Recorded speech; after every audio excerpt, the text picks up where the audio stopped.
Et si les puissants pouvaient tomber, comme n'importe qui? C'est une question que beaucoup se posent aujourd'hui, alors qu'un événement judiciaire secoue deux des figures les plus influentes et controversées de notre époque, Donald Trump et Elon Musk. Deux icônes du pouvoir, de la richesse et de la provocation, désormais confrontés à des décisions de justice qui pourraient changer non seulement leur destin, mais aussi l'équilibre géopolitique mondial. Aux États-Unis, le sol tremble sous les pieds des géants. Une ordonnance judiciaire sans précédent vient de frapper fort, mettant en péril l'image et l'influence de ces deux hommes. Et pendant que les Américains observent, partagés entre stupeur et satisfaction, une autre question monte en Europe, plus précisément ici, en France. Sommes-nous vraiment à l'abri? Ce qui arrive à Trump et Musk n'est pas un simple épisode juridique américain. C'est un signal fort, un avertissement global. Les règles changent et les symboles d'impunité s'effritent. Dans un monde où la technologie, la politique et le capital s'entremêlent de plus en plus, les conséquences de ces procès pourraient bien franchir l'Atlantique à une vitesse qu'on n'imagine pas. Car ici aussi, en France, des tensions similaires couvent. Des personnalités politiques surfent sur les mêmes vagues idéologiques que Trump. Des entrepreneurs rêvent du modèle de liberté sans limite prôné par Musk. Et pourtant, cette chute brutale aux États-Unis pose une question brûlante. Jusqu'à quand ce modèle sera-t-il toléré, accepté, voire admiré? Dans ce contexte, il devient crucial de comprendre ce qui est réellement en train de se passer. Pas seulement pour juger ou applaudir, mais pour anticiper. Ce qui se joue aux États-Unis aujourd'hui pourrait bien redéfinir les rapports de force ici, en Europe. Les élites politiques et économiques observent, mais le peuple aussi. Et cette fois, les cartes pourraient être rebattues. Alors, que révèle cette décision judiciaire exactement? Pourquoi maintenant? Et surtout, quel impact pour la France, pour l'Union européenne, pour notre propre conception de la justice et du pouvoir? Ce sont les questions que nous allons explorer ensemble dans cette vidéo. Mais avant d'entrer dans le cœur du sujet, je veux savoir ce que vous en pensez. Est-ce que la chute de figures comme Trump et Musk peut vraiment changer les choses ici, en France? Dites-moi dans les commentaires ce que vous ressentez face à cette situation inédite. Et si ce genre de contenu vous parle, likez cette vidéo pour soutenir le projet. Abonnez-vous pour ne rien rater des prochaines analyses géopolitiques, toujours avec une lecture française, directe, sans filtre. Ils croyaient que rien ne pouvait les atteindre. Ni les lois, ni les médias, ni même l'opinion publique. Pendant des années, Donald Trump et Elon Musk ont façonné leur propre récit, imposant leur vision du monde à coups de tweets, de décisions économiques brutales et de provocations politiques. Le premier, ex-président des États-Unis, toujours en quête d'un retour au pouvoir, persuadé d'être intouchable. Le second, génie technologique devenu l'homme le plus riche du monde, jouant avec les marchés comme avec des jouets d'enfants. Deux figures que tout oppose en apparence, mais que la même obsession relie, dominer sans jamais rendre de compte. Et pourtant, un juge a frappé. D'un geste de plume, une ordonnance judiciaire explosive est venue fissurer l'armure de ces deux titans. Aux États-Unis, là où la justice est souvent lente, influencée, voire manipulée, cette décision a eu l'effet d'un tremblement de terre, des documents confidentiels révélés, des communications internes rendues publiques, des comptes à rendre soudainement. Pour Trump, c'est une affaire qui remonte à ses tentatives de renverser les résultats électoraux. Pour Musk, il s'agit d'une enquête sur des manipulations de marché et des abus de pouvoir dans ses entreprises. Mais au-delà du choc immédiat, c'est la symbolique de cette attaque judiciaire qui est la plus puissante, car elle montre que même les géants peuvent tomber. Et ce n'est pas seulement leur avenir qui est en jeu. C'est une architecture de pouvoir mondial qui commence à se fissurer, car Trump et Musk ne sont pas simplement deux hommes. Ils sont des archétypes, des modèles pour des centaines d'autres figures d'autorité à travers le globe. Leur chute potentielle pourrait provoquer un effet domino. Et ici, en France, ce séisme commence déjà à se faire sentir. Dans les coulisses du pouvoir, on observe, on murmure. Certains hommes politiques, inspirés depuis des années par la rhétorique de Trump, s'interrogent. Et si cela m'arrivait? Certains chefs d'entreprise, fascinés par l'audace et le mépris de Musk pour les règles établies, commencent à revoir leur stratégie de communication, plus prudent, plus silencieux. Car désormais, le vent tourne. Ce qui est fascinant, c'est la manière dont ce coup judiciaire a été orchestré. Il ne s'agit pas d'un acte isolé, mais d'un travail minutieux de juristes, d'investigateurs et de journalistes ayant rassemblé, pièce par pièce, les preuves d'un système dysfonctionnel. Pendant que le grand public suivait les polémiques en surface, une bataille juridique souterraine se préparait, et aujourd'hui elle explose au grand jour. Cette scène semble tout droit sortie d'un thriller politique, des réunions secrètes, des témoins protégés, des fuites contrôlées dans la presse. La justice, souvent perçue comme impuissante face à la richesse et au pouvoir, semble enfin reprendre ses droits, et ce retournement de situation provoque une onde de choc qui ne connaît pas de frontières. C'est là que le lien avec la France devient encore plus évident. Nous vivons dans une époque où la mondialisation ne concerne plus seulement les flux économiques. Elle touche désormais la responsabilité politique, la transparence et la perception du pouvoir. Ce qui se passe à Washington ou à New York influence directement les dynamiques parisiennes. Quand un juge américain ose défier deux figures aussi puissantes, il envoie un message implicite. Le monde change et la justice n'a plus peur. Mais cette nouvelle dynamique pose aussi des questions. Les institutions françaises seraient-elles prêtes à affronter leurs propres figures intouchables? La presse aurait-elle le courage d'enquêter avec autant de profondeur? Et surtout, les citoyens français seraient-ils prêts à soutenir une telle démarche de vérité, même si elle bouscule leurs convictions? Ce sont des interrogations essentielles, car ce qui se joue aujourd'hui dépasse largement Trump et Musk. Il s'agit d'une transformation globale, d'une recomposition des lignes de pouvoir. On ne sait pas encore jusqu'où ira cette offensive judiciaire. Peut-être sera-t-elle freinée par des manœuvres politiques, par des alliances secrètes ou par l'usure du système. Mais pour la première fois depuis longtemps, une faille est visible dans le mur de l'impunité.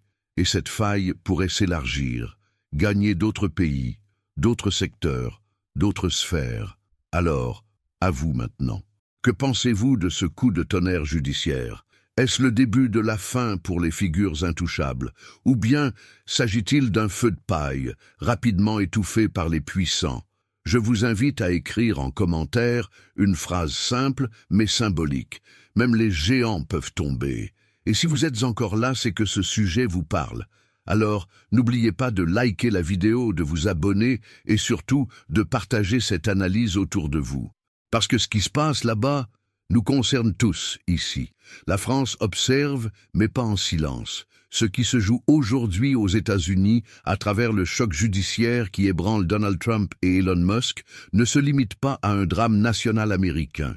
C'est une onde sismique qui traverse les océans, une onde qui trouve un écho puissant ici, sur le sol européen, et plus précisément dans les rues de Paris, dans les bureaux feutrés de l'Élysée, dans les plateaux télé où s'agitent les chroniqueurs politiques. Car à bien y regarder, les fractures américaines ne sont pas si éloignées des nôtres. Elles résonnent, elles interpellent, elles réveillent quelque chose de profondément enraciné dans notre société contemporaine. La méfiance envers les élites, le rejet des institutions, le fantasme du héros hors système. Trump et Musk sont des figures polarisantes, certes, mais elles sont surtout des projections. L'un incarne l'homme providentiel prêt à défier l'establishment, l'autre, le génie solitaire qui bouleverse les règles du jeu économique mondial.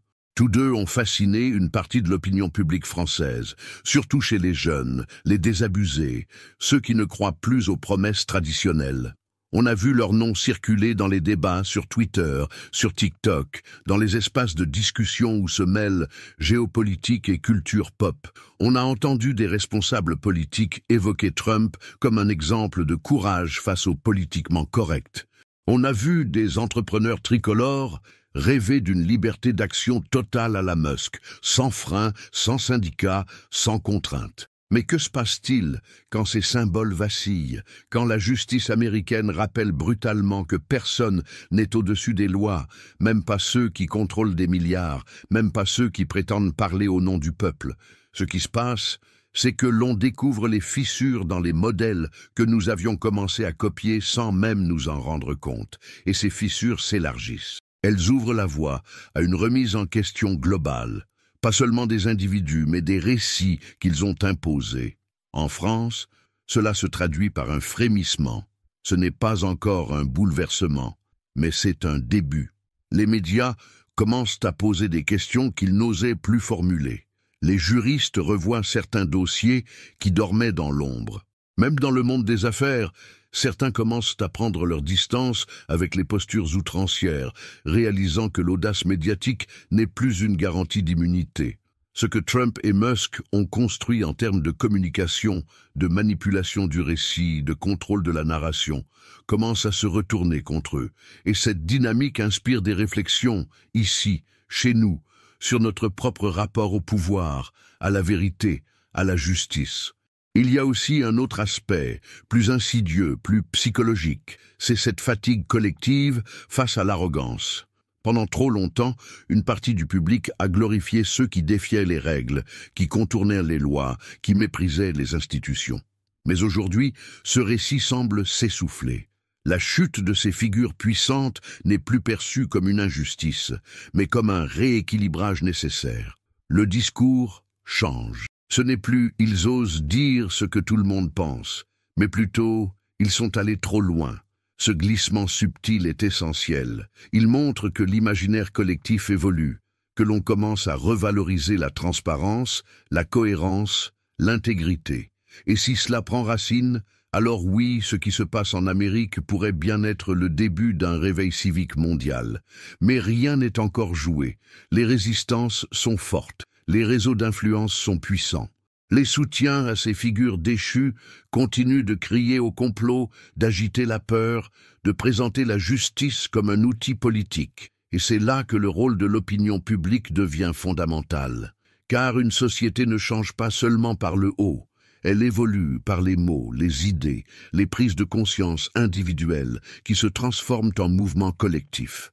C'est pourquoi il est crucial de parler de ce sujet, de l'analyser, de l'exposer, de l'amener dans toutes les sphères possibles, dans les écoles, dans les cafés, dans les cercles familiaux. Il ne s'agit pas de faire de Trump ou de Musk des ennemis à abattre, mais de comprendre ce qu'ils représentent dans l'imaginaire mondial, et de décider, en tant que citoyen, si ce modèle mérite encore d'être applaudi, ou s'il est temps d'en construire un nouveau. Et vous, qu'en pensez-vous? Est-ce que ces bouleversements aux États-Unis changent votre regard sur certaines personnalités françaises? Pensez-vous que des figures similaires pourraient tomber ici si la pression populaire montait? Dites-le moi en commentaire. Vous pouvez même écrire une phrase symbolique pour faire passer le message « La vérité traverse les frontières ». Ça m'aiderait énormément à comprendre vos ressentis et à nourrir les prochaines analyses. Si ce sujet vous a interpellé, je vous invite aussi à liker cette vidéo et à vous abonner. Plus nous serons nombreux à poser ces questions, plus les lignes pourront bouger. Et croyez-moi, ce n'est que le début. Quelque chose a changé. Ce n'est pas immédiatement visible, ce n'est pas spectaculaire, ce n'est ni un scandale de plus, ni un tweet polémique. C'est plus profond, plus insidieux. C'est ce moment précis où la mécanique bien huilée de la communication contrôlée, des narrations fabriquées, des vérités arrangées commence à se gripper. Pendant des années, Trump et Musk ont maîtrisé à la perfection l'art de la diversion. Ils ont modelé la réalité selon leurs intérêts, manipulé les perceptions, écrasé les contradictions sous une avalanche de contenus calibrés pour séduire, pour choquer, pour dominer l'espace public. Mais aujourd'hui, ce pouvoir glisse entre leurs doigts. Pas parce qu'ils ont cessé de parler, mais parce que de plus en plus de gens ont cessé d'écouter. C'est là que réside la vraie rupture. Le public change, les attentes changent. Le mythe du leader décomplexé, insolent, invincible, ne séduit plus comme avant. Ce qui émerge lentement mais sûrement, c'est une demande de cohérence, une exigence de vérité, une faim d'authenticité. Et face à cela, les vieilles méthodes deviennent non seulement inefficaces, mais contre-productives. Car plus les révélations judiciaires s'accumulent, plus les incohérences éclatent au grand jour, plus l'illusion de maîtrise s'effondre. Ce n'est plus un spectacle, c'est un désenchantement collectif. Et cette dynamique est d'autant plus puissante qu'elle ne vient pas des institutions. Elle vient du bas de la société, des citoyens, de ceux qui partagent, qui analysent, qui creusent, qui confrontent les récits. Ce sont eux qui, aujourd'hui, mettent à nu les contradictions. Ce sont eux qui font tomber les masques. Et ça, ni Trump ni Musk ne l'avaient prévu, parce qu'ils avaient construit leur empire sur une vision pyramidale du pouvoir. En haut, eux, en bas, ceux qui suivent. Mais Internet a changé les règles. Le pouvoir de narration n'est plus concentré. Il est distribué, fragmenté, réapproprié. Et face à cela, même les plus puissants se retrouvent nus. Ce phénomène se répand, il dépasse les frontières, il inspire, il inquiète. Ici, en France, les sphères politiques et économiques sentent que le climat se transforme. On le voit dans les discours, plus prudents, dans les déclarations, plus floues, dans les interviews, plus défensives, comme si une peur sourde grandissait, celle d'être à son tour démasqué, confronté à ses propres contradictions, rattrapé par ses propres stratégies de dissimulation. Et cette peur n'est pas vaine, car aujourd'hui, une simple fuite, un simple témoignage, une simple archive peut suffire à tout faire basculer. Ce qui est fascinant, c'est que cette bascule ne repose pas sur une révolution spectaculaire. Elle repose sur un enchaînement de vérités qui s'accumulent, qui deviennent impossibles à ignorer. Et plus ces vérités circulent, plus elles fragilisent les récits dominants. C'est comme une fissure dans un barrage. Au début, on n'y prête pas attention. Puis, elle s'élargit. L'eau s'infiltre. Et un jour, tout cède. Ce que nous voyons avec Trump et Musk, c'est peut-être ce moment précis où la digue cède, où les justifications ne suffisent plus, où les stratagèmes s'effondrent. Ce processus est brutal, certes, mais il est aussi libérateur, car il ouvre une nouvelle phase du débat public, une phase où l'on peut enfin poser des questions sans être immédiatement taxé de complotisme ou de naïveté. Une phase où l'on peut envisager que la vérité, même complexe, même dérangeante, a encore une place dans nos démocraties. Et cela, c'est une victoire en soi. Une victoire lente, imparfaite, incomplète, mais réelle. Dans ce contexte, la France ne peut pas rester spectatrice. Nous sommes, qu'on le veuille ou non, embarqués dans la même dynamique. Les outils sont les mêmes, les tensions sont similaires. Les figures dominantes utilisent des mécaniques identiques pour se maintenir. Mais si la vérité devient incontrôlable là-bas, elle le deviendra aussi ici. Ce n'est qu'une question de temps, de volonté, d'élan collectif. Et c'est peut-être ce qui effraie le plus, cette idée que, malgré les apparences, plus rien n'est totalement sous contrôle, que la parole s'émancipe, que les récits s'autodétruisent, que les masques tombent, les uns après les autres. Alors à ce stade, j'ai besoin de vous, vous qui êtes encore là, vous qui écoutez, qui réfléchissez, qui ressentez. Dites-moi ce que ce chapitre vous évoque. Avez-vous déjà ressenti ce basculement dans votre entourage, dans votre perception des choses, dans votre rapport aux figures publiques? Je vous propose une phrase à commenter, pour renforcer notre lien et faire vibrer l'algorithme ensemble. Un masque tombé révèle plus que 1000 discours. Si cette phrase vous parle, écrivez-la. Et si vous avez votre propre formule, laissez-la aussi. Votre regard compte, vos mots comptent. Et ensemble, on continue à creuser plus profond. Il est facile de pointer du doigt ce qui se passe ailleurs, de regarder les États-Unis comme un théâtre lointain, un monde parallèle où les scandales sont plus gros, les chutes plus spectaculaires, les hommes plus puissants et les affaires plus sordides. Mais cette distance, aussi confortable soit-elle, est en train de se réduire à vue d'œil. Car ce qui explose là-bas, dans les tribunaux américains, dans les colonnes du New York Times, dans les révélations de lanceurs d'alerte, trouve un écho de plus en plus troublant ici, en France. Et ce reflet n'a rien d'anodin. Il agit comme un miroir grossissant, révélant nos propres ombres, nos propres silences, nos propres figures intouchables. Le cas Trump-Musk a ouvert une brèche, une faille dans la mécanique bien rodée du pouvoir spectacle. Et cette faille laisse désormais passer une lumière crue qui éclaire les zones d'ombre françaises, des zones que l'on préfère souvent laisser dans le flou, par habitude, par peur ou par résignation.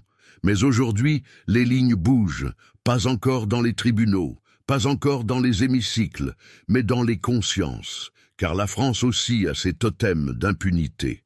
Des figures politiques adulées malgré les affaires, des chefs d'entreprise sanctuarisés par le prestige économique, des élites médiatiques protégées par des décennies de complicité silencieuse. Et soudain, ces totems vacillent. Pas tous, pas encore, mais certains tremblent. Ce n'est pas une coïncidence si certains noms reviennent en boucle dans les discussions informelles, sur les réseaux, dans les débats de fin de repas. Des noms que l'on chuchotait il y a encore quelques années et que l'on ose aujourd'hui interroger à voix haute. Le climat change, imperceptiblement, mais profondément. Et ce changement vient d'un constat simple. Le récit de l'invincibilité est en train de s'effondrer. Ce qui arrive à Trump, ce qui menace Musk, prouve que personne ne peut échapper indéfiniment aux conséquences de ses actes, que le pouvoir, aussi immense soit-il, n'est jamais à l'abri d'un retournement brutal. Et cette idée, une fois acceptée, agit comme un catalyseur. Elle libère la parole, elle déverrouille les non-dits, elle redonne du courage à ceux qui jusque-là pensaient que parler ne servait à rien. Des journalistes reprennent des enquêtes abandonnées, des collectifs citoyens relancent des actions juridiques longtemps ignorées, des témoins se manifestent, et même si tout cela reste fragile, dispersé, parfois étouffé, l'énergie est là. Une énergie nouvelle, portée par une génération qui n'a plus peur d'interroger ce qui semblait établi. Une génération qui ne croit plus aux récits officiels, qui cherche, qui creuse, qui compare. Ce qui est fascinant, c'est la manière dont cette dynamique dépasse les clivages politiques traditionnels. Ce n'est pas une affaire de gauche ou de droite, c'est une affaire de vérité, de justice, de rééquilibrage. Car ce que les Français ressentent, au fond, c'est un décalage croissant entre les discours et la réalité, entre les promesses faites à la télévision et les décisions prises dans l'ombre. Et ce décalage, quand il devient trop grand, finit par produire des ruptures, des brèches dans la confiance, des craquements dans le tissu social. C'est ce que les États-Unis vivent de plein fouet. Et c'est ce que la France pourrait bien vivre aussi, si rien ne change. La question devient alors inévitable. Avons-nous en France le courage d'un tel réveil? Sommes-nous prêts à regarder nos propres figures charismatiques avec le même regard critique que celui porté sur Trump ou Musk? Sommes-nous capables de mettre en cause ceux qui nous séduisent, qui nous font rêver, qui nous promettent des victoires symboliques tout en consolidant leur pouvoir dans l'opacité? Ce sont des questions difficiles, mais nécessaires. Parce que l'histoire nous montre que plus on retarde le moment de vérité, plus il est violent quand il finit par arriver. Et pendant que ces interrogations montent, les symboles s'effritent. L'aura de certaines personnalités commence à s'émousser. Le soutien aveugle laisse place au doute. Ce n'est pas encore une chute, mais c'est une fragilisation, une érosion de la crédibilité.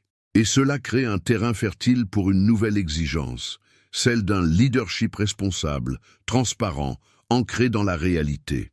Pas dans la mise en scène permanente, pas dans l'outrance calculée, mais dans la cohérence et l'humilité. Une exigence qui, si elle grandit, pourrait bouleverser les équilibres actuels. Alors, est-ce que vous ressentez ce basculement vous aussi?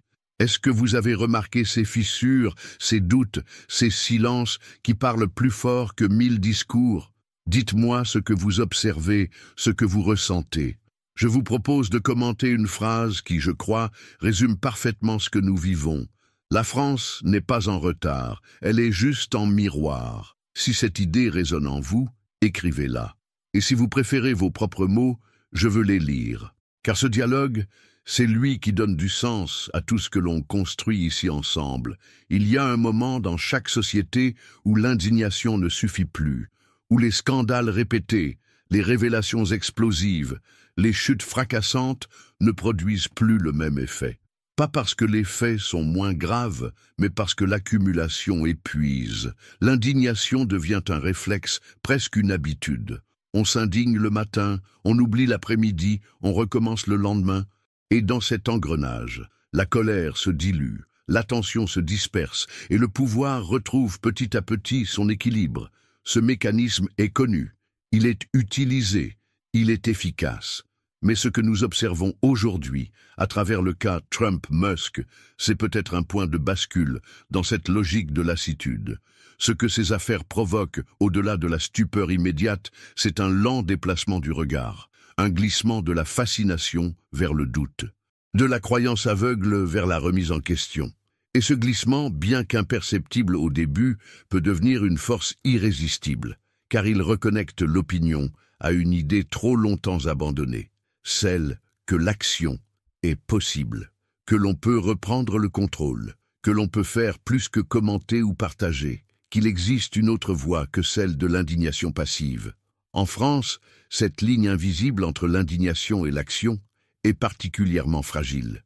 Notre culture politique est riche, mais aussi profondément marquée par une forme de résignation, l'idée que les choses sont comme elles sont, que c'est pire ailleurs, que de toute façon, ils s'en sortiront toujours. Ces phrases, on les entend partout, dans les transports, dans les files d'attente, dans les repas de famille. Ce sont des phrases qui protègent, qui rassurent, qui évitent l'inconfort de la confrontation. Mais ce sont aussi des phrases qui étouffent l'élan collectif, qui figent l'énergie au lieu de la transformer. Et pourtant, cette énergie est là. On l'a vu éclore dans les rues, sur les réseaux, dans les mouvements spontanés qui émergent sans leaders officiels, sans parti, sans structure traditionnelle. Une énergie brute, parfois désordonnée, mais authentique. Et cette authenticité est précieuse. Elle est ce que le système redoute le plus, parce qu'elle échappe aux grilles d'analyse classiques. Elle ne se contrôle pas, elle ne se récupère pas facilement. Elle part d'un sentiment simple, mais puissant. Assez. Ce qui relie cette énergie à l'actualité judiciaire de Trump et Musk, c'est la preuve vivante que des figures autrefois intouchables peuvent vaciller, que le récit d'invincibilité n'est pas éternel, que les leviers existent, que le droit, quand il est activé avec rigueur et détermination, peut devenir une arme redoutable. Et cela envoie un message très clair à ceux qui, ici en France, croient encore pouvoir jouer au-dessus des règles. Le message est le suivant: vous êtes peut-être puissant, mais vous n'êtes pas hors d'atteinte. Et ce message, il ne vient pas des institutions, il vient du bas, des citoyens, de ceux qui partagent les liens, qui archivent les discours, qui mettent en parallèle les faits, qui confrontent les promesses aux résultats. Il vient des journalistes indépendants, des enquêteurs de terrain, des juristes engagés.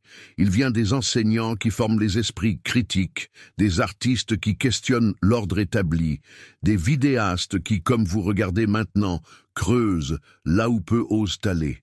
Ce réseau informel, ce tissu social d'éveil démocratique, est plus puissant qu'on ne l'imagine, et c'est lui qui, aujourd'hui, redessine la frontière entre observer et agir. Mais ce passage de l'indignation à l'action n'est pas automatique.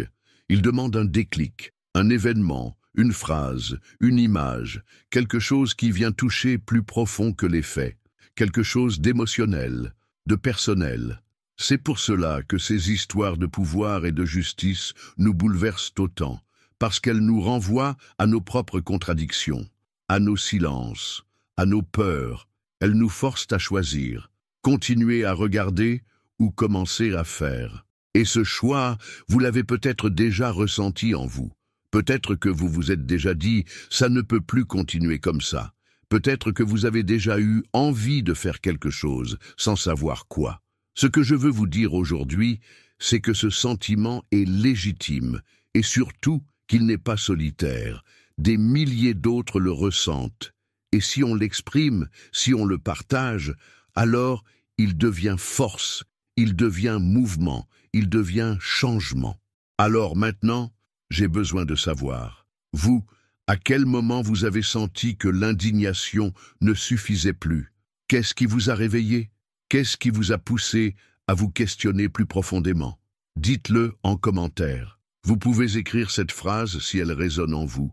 Je ne veux plus juste m'indigner, je veux comprendre. Ou partager vos mots, vos pensées. Ce sont eux qui rendent cette conversation vivante. Ce sont eux qui ouvrent la voie à ce qui vient. Il arrive un moment, dans l'évolution des sociétés où les symboles s'effondrent plus vite que les murs, où les statues que l'on croyait éternelles commencent à se fissurer, non pas parce qu'elles sont attaquées de l'extérieur, mais parce que leur propre poids devient insupportable. C'est exactement ce que l'on observe aujourd'hui avec les figures comme Donald Trump et Elon Musk, ces icônes modernes du pouvoir absolu, de la réussite insolente, de la domination arrogante. Pendant des années, ils ont construit une image plus grande que nature, une image faite de provocation, de richesse sans limite, d'influence tentaculaire. Mais cette image, désormais, ne brille plus comme avant. Elle se fragmente, elle gêne, elle divise. Ce phénomène dépasse largement les scandales eux-mêmes. Ce n'est pas seulement une affaire de procès ou de décision judiciaire. C'est une perte d'aura, une érosion lente mais irrémédiable de ce que ces hommes incarnaient dans l'imaginaire collectif. Car Trump n'est pas qu'un ancien président. Il est, ou plutôt, il était, le symbole vivant du rêve américain perverti, de l'homme qui ose tout, qui ne s'excuse jamais, qui transforme chaque attaque en munition pour mieux revenir. Musk, lui, représentait l'avenir technologique, la conquête spatiale, l'homme qui murmure à l'oreille des algorithmes, des fusées et des marchés. Tous deux ont joué sur ce culte. Ils l'ont alimenté, entretenu, exploité. Mais voilà que le culte se retourne contre ses prophètes. La chute de ces symboles n'est pas brutale comme un effondrement. Elle est insidieuse comme une corrosion. On ne les détruit pas, on cesse simplement d'y croire.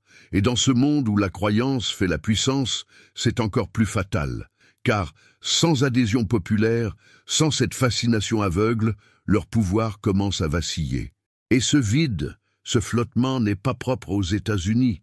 Il se reflète en France, dans une forme de désenchantement généralisé vis-à-vis des figures d'autorité, qu'elles soient politiques, économiques ou médiatiques. Leur crédit s'effondre à mesure que les crises se multiplient et que les réponses se font toujours plus floues, plus creuses, plus stratégiques que sincères. Ce qui est frappant, c'est que ce rejet ne naît pas forcément d'un scandale précis, mais d'une accumulation de dissonances, des promesses non tenues, des discours qui sonnent faux, des attitudes arrogantes, des silences coupables.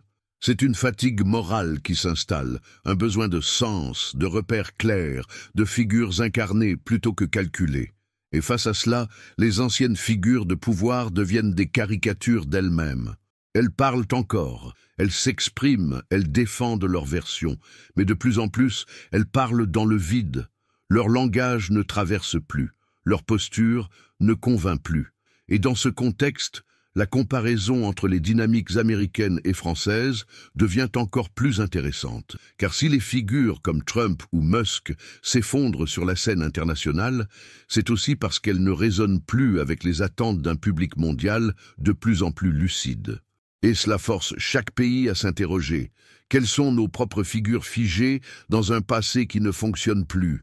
Qui, en France, incarne encore des récits auxquels on croit vraiment et qui s'accrochent à une autorité de façade, déconnectée des réalités de ceux qu'elle prétend représenter? La puissance de ce moment historique réside dans cette possibilité de réécriture. Car dès lors que les anciens récits s'effondrent, un espace s'ouvre pour autre chose.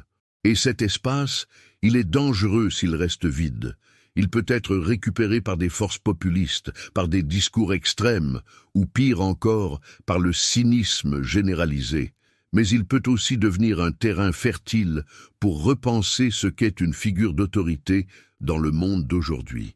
Pas un héros mythifié, pas un chef inaccessible, mais une présence réelle, faillible, engagée. Quelqu'un qui inspire non par sa grandeur, mais par sa vérité. Ce basculement est culturel avant d'être politique. Il touche nos références, nos habitudes de pensée, nos fantasmes d'exception. Il remet en question le modèle même de réussite qui a été vendu pendant des décennies. Être le plus riche, le plus suivi, le plus bruyant.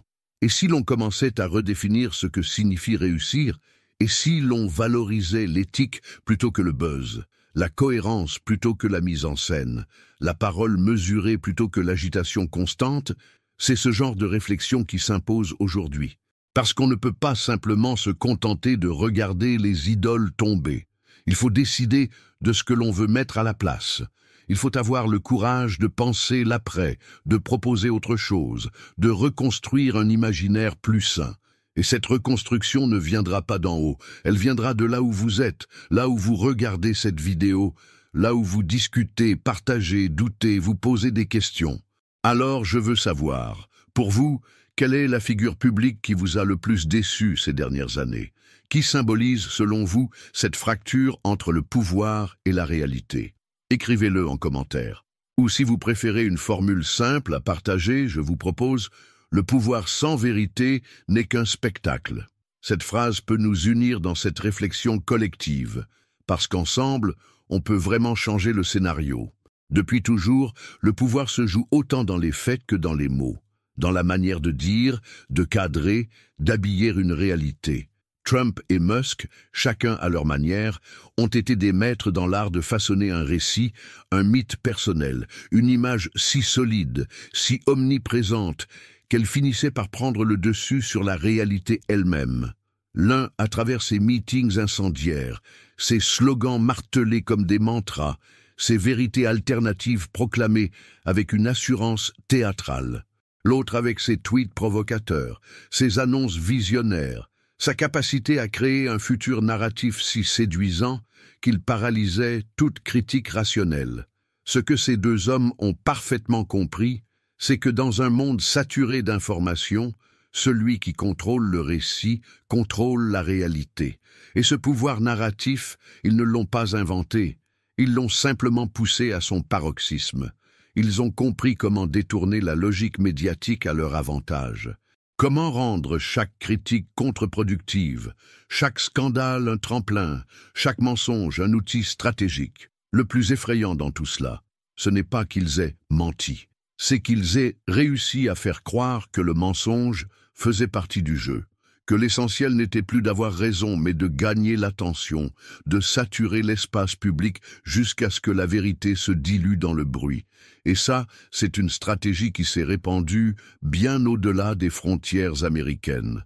En France, cette guerre des récits prend d'autres formes, plus subtiles, plus feutrées. Mais elle est bien là.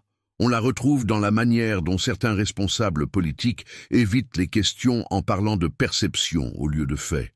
Dans la multiplication des éléments de langage, ces phrases creuses mais calibrées pour neutraliser la critique. Dans la fabrique des polémiques express, lancées pour noyer un sujet dérangeant sous une avalanche de réactions stériles. On la retrouve aussi dans la culture du clash médiatique, où la complexité est sacrifiée sur l'autel de la petite phrase virale. Le débat public devient un théâtre, le citoyen un spectateur. Mais voilà, plus le public comprend les ficelles, plus ses stratégies s'épuisent. Ce que nous voyons avec la fragilisation du récit Trump-Musk, c'est aussi l'éveil d'un regard critique collectif, une capacité à identifier les mécanismes de manipulation, à décoder les mises en scène, à résister à la fascination. C'est un processus lent, parfois douloureux, car il oblige à reconnaître qu'on a cru, qu'on s'est laissé convaincre, qu'on a soutenu parfois l'insoutenable. Mais c'est aussi un processus nécessaire. C'est le prix à payer pour sortir de la séduction du pouvoir et entrer dans une nouvelle forme de conscience politique.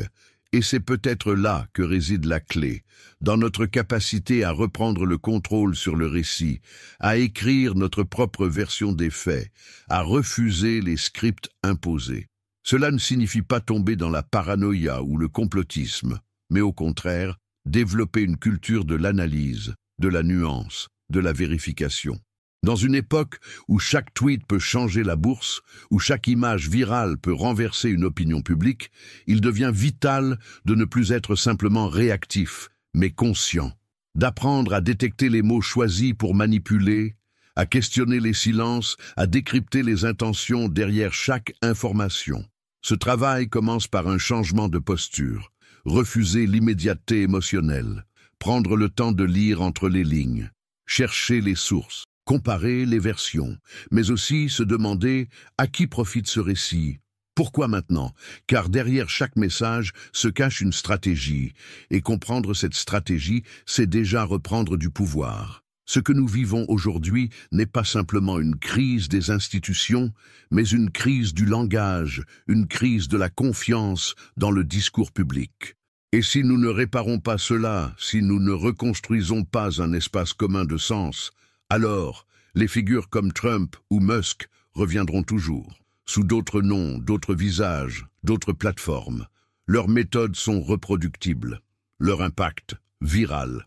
La seule défense possible, c'est une société formée à penser, à douter, à ne pas céder à la facilité des récits prémâchés. Et cette tâche n'appartient pas qu'aux journalistes ou aux universitaires. Elle commence ici, avec vous, avec nous, avec chaque vidéo, chaque conversation, chaque moment où l'on choisit de ne pas se contenter de ce qui est servi. C'est dans ce refus que commence le vrai changement. Alors maintenant, je vous pose la question. Quel est, selon vous, le plus grand mensonge médiatique que l'on continue d'accepter en France? Ou si vous préférez, commentez avec cette phrase. Les mots peuvent construire ou détruire, parce que chaque mot compte, chaque commentaire compte. Et plus nous sommes nombreux à nommer ces mécanismes, plus il sera difficile de les faire durer. Il y a des pouvoirs qui s'exercent à la lumière et d'autres dans l'ombre. Il y a ceux qui imposent leur autorité par la loi, par le discours, par les médias. Et il y a ceux qui contrôlent non pas en parlant, mais en forçant les autres à se taire. C'est ici que réside l'un des aspects les plus sombres et les plus efficaces du pouvoir moderne, l'usage stratégique de la peur pour fabriquer le silence. Dans l'affaire Trump-Musk, au-delà des projecteurs, des audiences, des tweets et des flashs, il existe un monde invisible que peu osent explorer, celui des pressions exercées, des intimidations, des menaces voilées qui permettent à certains de rester au sommet bien après que tout le monde ait vu leur chute arriver. Car la peur, aujourd'hui, ne se montre plus avec des gestes bruyants. Elle se glisse dans les non-dits, dans les regards, dans les mails qu'on ne renvoie pas, dans les portes qui se ferment doucement. C'est la peur de perdre son poste, son statut, sa tranquillité. La peur de se faire étiqueter, d'être contre le système, problématique, complotiste, incontrôlable. C'est cette peur que beaucoup ressentent sans même pouvoir la nommer. Elle est partout, dans les rédactions de presse, dans les universités, dans les conseils d'administration, dans les bureaux des institutions. Elle ne s'impose pas toujours, elle s'infiltre. Et quand elle s'installe, elle fait taire bien plus efficacement que n'importe quelle censure officielle. Trump et Musk, chacun dans leur domaine, ont parfaitement su manier cet outil, non pas en effrayant directement, mais en créant autour d'eux un climat où toute remise en question devenait dangereuse. Le message était clair. Si tu t'opposes, tu seras exposé, moqué, exclu. Si tu parles, tu perdras. Et ce message n'avait même plus besoin d'être répété. Il était intégré, anticipé, internalisé. Ce genre de climat n'a rien d'exceptionnel. Il est même terriblement banal. En France aussi, cette logique existe. Elle ne prend pas toujours les mêmes formes, mais elle produit les mêmes effets. L'autocensure, le repli, la peur de déranger, le choix du confort face à la vérité. Mais ce qui change aujourd'hui, ce qui rend ce moment historique si particulier, c'est que cette mécanique de la peur commence à se gripper. Parce que trop de gens dans trop de milieux ont commencé à comprendre qu'ils n'étaient pas seuls, que ce qu'ils pensaient dans leur coin, d'autres le vivaient aussi, que leurs doutes, leur colère, leur frustration n'étaient pas des anomalies personnelles, mais les symptômes d'un malaise collectif. Et cette prise de conscience est puissante, parce qu'elle transforme la peur en courage, elle transforme le silence en voix, elle transforme l'isolement en réseau. Mais attention, cela ne se fait pas sans douleur, car parler, encore aujourd'hui, demande une forme de rupture. Cela demande de perdre quelque chose, une illusion, une position, parfois même une relation. Et beaucoup ne sont pas prêts. Ce n'est pas un jugement, c'est une réalité humaine, car ce système est conçu pour punir les éveillés. Il ne pardonne pas la lucidité. Il récompense l'obéissance et sanctionne la parole libre. C'est pour cela que ceux qui osent doivent être soutenus, protégés, écoutés, non pas comme des héros, mais comme des révélateurs, comme des éclaireurs, parce qu'ils montrent ce que d'autres ressentent sans pouvoir le dire. Et c'est aussi là que vous intervenez, que nous intervenons. car cette dynamique ne changera pas depuis le sommet. Elle ne changera pas par décret, par réforme, par déclaration. Elle changera quand assez de voix refuseront de se taire, quand assez de personnes, dans leurs espaces, leurs cercles, leurs réseaux, décideront que le confort du silence ne vaut plus la peine, que le prix du mensonge devient trop lourd, que la vérité, même imparfaite, même risquée, mérite d'être dite. Ce changement commence toujours de façon invisible. Il commence dans une conversation discrète, dans un message privé, dans un commentaire posté à minuit. Il commence quand une personne ose dire ce qu'elle pense vraiment et que quelqu'un d'autre répond « moi aussi ». Et soudain, la peur recule. Le système vacille, pas encore pour tomber, mais pour révéler ses failles. Alors aujourd'hui, j'ai envie de vous poser une question simple mais essentielle. À quand remonte la dernière fois où vous vous êtes tu, alors que vous saviez que vous deviez parler? Ou mieux, dites-moi dans les commentaires cette phrase si elle résonne en vous. Je refuse le confort du silence. Parce que c'est ici, dans cet espace, dans ces mots, que commence quelque chose de plus grand que toutes les stratégies de domination. Quelque chose que ni Trump, ni Musk, ni personne ne peut contrôler. Parce qu'une fois qu'on commence à parler, plus rien ne peut vraiment nous faire taire. On parle souvent du pouvoir comme s'il n'était qu'une affaire de dominants, de chefs, de milliardaires, de politiciens, de géants qui imposent leur volonté aux autres, comme si le reste du monde était uniquement composé de victimes passives, de spectateurs impuissants, d'âmes déconnectées de ce qui se joue au sommet. Mais si l'on regarde de plus près avec honnêteté, il faut poser cette question dérangeante. Et nous, quel est notre rôle? Pas en tant qu'élus, ni en tant que figure publique, mais en tant qu'individu, en tant que peuple, en tant que société. Car une vérité dérangeante traverse toute cette affaire Trump-Musk et par effet miroir, toutes les dérives de pouvoir que l'on a vues en France ou ailleurs. Le système ne tient pas uniquement par la force de ceux qui commandent, mais par le consentement silencieux de ceux qui regardent. Ce consentement peut être actif, enthousiaste, voire complice, mais il est plus souvent discret, presque inconscient. Il prend la forme d'un scroll silencieux sur les réseaux sociaux, d'un rire devant un scandale devenu divertissement, d'un commentaire ironique suivi d'un soupir. De toute façon, on n'y peut rien. Et c'est justement là que le pouvoir prospère, dans cette zone grise, dans ce flou entre conscience et inertie. Car tant que nous continuons à considérer que les choses sont comme elles sont, que ça a toujours été comme ça, nous offrons aux figures dominantes l'espace nécessaire pour continuer leur mise en scène. Et cela, ils le savent.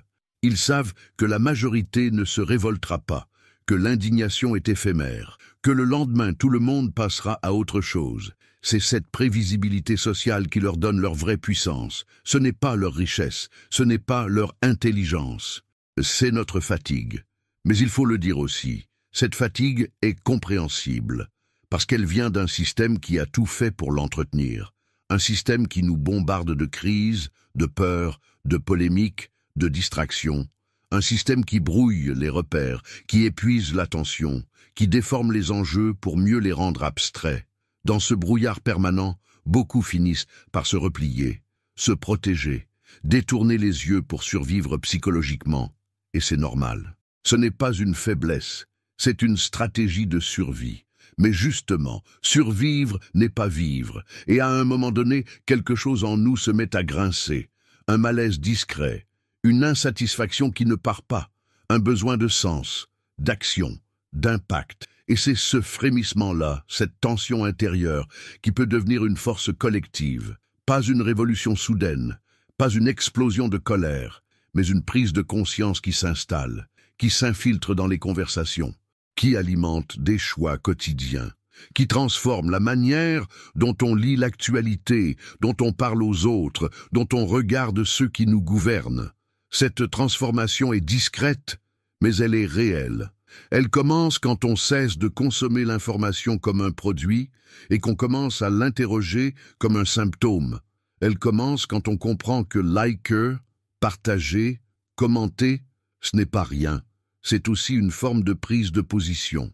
Elle commence quand on ne se moque plus de ceux qui doutent, mais qu'on les écoute, quand on ne ridiculise plus ceux qui dénoncent, mais qu'on les soutient, quand on ne reste plus dans le confort du cynisme, mais qu'on fait le choix risqué de la lucidité. Et ce choix-là, aussi simple soit-il, change tout. Il change le paysage médiatique, il change les algorithmes, il change la manière dont les figures de pouvoir mesurent leur influence. Parce qu'aujourd'hui, un tweet peut avoir moins d'impact qu'un simple silence. Une vidéo peut perdre son pouvoir si elle ne génère plus l'adhésion attendue. Une figure peut tomber non pas sous les coups, mais dans l'indifférence. Et c'est là que notre rôle devient crucial. Ce n'est pas toujours en attaquant qu'on fait tomber un système. C'est parfois en refusant de l'alimenter. Alors oui, tout ne repose pas sur nos épaules. Mais une partie, oui. Et reconnaître cela, c'est aussi une forme de puissance, car cela signifie que nous ne sommes pas condamnés à subir, que nous pouvons choisir, décider, résister, ensemble, par petites touches, par gestes simples, par voies multiples. Et cette responsabilité n'est pas un poids, c'est une chance, une opportunité. Alors maintenant, j'aimerais savoir ce que vous en pensez. Est-ce que vous vous êtes déjà surpris à détourner les yeux, simplement parce que c'était plus facile? Est-ce que vous avez déjà ressenti ce mélange d'impuissance et de culpabilité silencieuse? Partagez-le, dites-le. Et si vous préférez, commentez cette phrase. Je ne regarde plus, je m'implique. Parce que c'est cette bascule-là qui peut tout changer. Parce qu'en vérité, ce monde ne changera pas sans nous. Il suffit parfois d'un détail pour que tout change. Une phrase prononcée sans calcul. Un visage qui craque à la télévision. Une enquête publiée au bon moment. Un silence trop long lors d'un débat. Ce sont rarement les grandes explosions qui renversent l'équilibre d'un système. Ce sont les petits mouvements, les gestes presque invisibles, les signaux faibles qui, mis bout à bout, révèlent que l'édifice est déjà fissuré. Et dans le monde dans lequel nous vivons aujourd'hui, cet équilibre devient chaque jour plus fragile, pas seulement aux États-Unis avec Trump ou Musk, pas seulement dans les sphères visibles du pouvoir, mais partout, dans nos façons de vivre, de penser, d'espérer. Ce que l'on croyait solide, les institutions, les discours dominants, les certitudes économiques, vacillent.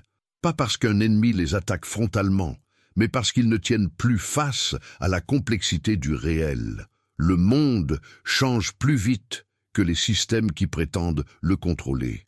Les technologies évoluent à une vitesse folle. L'information circule de manière chaotique. Les repères culturels se déplacent. Et au cœur de cette mutation permanente, l'ordre établi peine à suivre. Il tente de s'accrocher, de rassurer, de simplifier. Mais plus il s'acharne, plus il révèle sa propre fatigue, sa propre usure, sa propre obsolescence. Et c'est là que le danger naît, car un système affaibli, quand il sent que le contrôle lui échappe, ne devient pas plus sage, il devient plus agressif, plus rigide. Il se durcit, tente de museler, de punir, de caricaturer. Il cherche à désigner des coupables, à détourner l'attention, à sauver l'apparence plutôt que d'affronter la vérité. C'est ce que nous avons vu dans les réactions paniquées face aux enquêtes sur Trump. C'est ce que nous voyons dans les pirouettes médiatiques autour des polémiques liées à Musk. Ce n'est pas une gestion de crise, c'est un déni organisé. Une tentative désespérée de maintenir l'illusion d'un ordre qui, au fond, n'existe plus. Et cette illusion, nous avons appris à la reconnaître. Nous savons quand un discours est trop bien préparé, quand une émotion est trop calibrée, quand une réaction est trop rapide pour être sincère. Le public d'aujourd'hui, même s'il ne le formule pas toujours, sent que quelque chose sonne faux.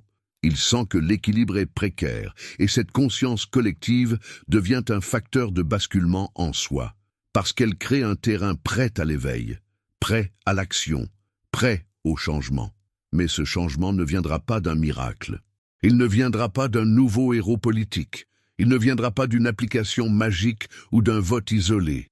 Il viendra d'un enchaînement de micro-prises de conscience, d'une multitude de gestes simples, mais lucides, de regards qui s'élèvent, de paroles qui s'alignent, de choix qui s'additionnent.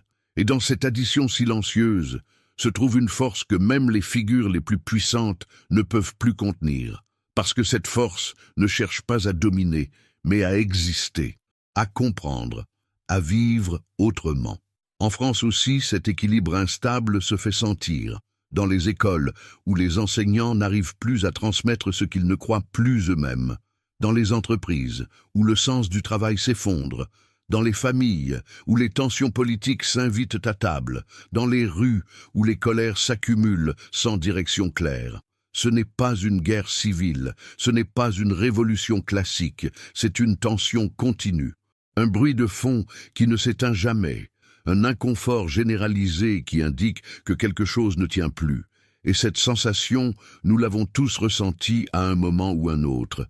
Ce moment où on regarde les infos sans y croire, où l'on entend un responsable parler et que ces mots glissent sur nous comme de l'eau sur du verre. Ce moment où même les divertissements nous fatiguent, où tout semble calibré, prévisible, vide. C'est le signe que la structure ne fonctionne plus, que l'équilibre que l'on nous vend n'est pas naturel, mais imposé, et qu'il suffit d'un souffle, un événement, un discours, une décision collective, pour que tout change. Mais ce souffle, il ne viendra pas de l'extérieur, il est déjà en mouvement. Il est là, dans nos ressentis, dans nos conversations, dans notre manière de questionner ce que l'on acceptait hier. Il est dans cette vidéo que vous êtes en train de regarder, dans cette envie de comprendre plus loin, de ne pas se contenter des versions officielles, de chercher le vrai, même s'il dérange. Alors dites-moi, vous aussi, si vous ressentez cette tension dans l'air, ce moment étrange où tout semble tenir, mais à peine. Avez-vous l'impression que notre époque est suspendue, en attente de quelque chose? Commentez ce que vous voyez autour de vous, ou écrivez cette phrase si elle fait écho. L'équilibre n'est qu'une pause avant le réel mouvement, parce que vous êtes déjà dans ce mouvement. Et ce que vous en faites compte plus que vous ne l'imaginez. Si vous êtes arrivé jusqu'ici, c'est que ce sujet vous a touché d'une manière ou d'une autre. Et c'est exactement pour cela que nous avons construit ce contenu. Pour provoquer une réflexion sincère, pour ouvrir un espace de parole, pour briser le bruit ambiant et retrouver le sens. Maintenant, c'est à vous de nous dire comment ce que vous venez d'entendre a résonné en vous. Qu'est-ce que cela a réveillé, questionné, bouleversé peut-être? Vos mots comptent, vos ressentis nourrissent cette communauté. Alors, prenez un instant, commentez ci-dessous, même quelques lignes. C'est dans ce dialogue que notre démarche prend vie. Et surtout, n'oubliez pas de vous abonner à cette chaîne pour continuer à recevoir des analyses profondes, engagées, indépendantes. Un simple like permet de faire circuler ce message plus loin, là où d'autres en ont peut-être autant besoin que vous. C'est un geste simple, mais puissant. Et enfin, regardez la prochaine vidéo qui s'affiche à l'écran. Elle prolonge cette réflexion, elle vous emmènera encore plus loin. Ensemble, on continue. Parce que comprendre, c'est déjà résister. Parce que penser, c'est déjà agir.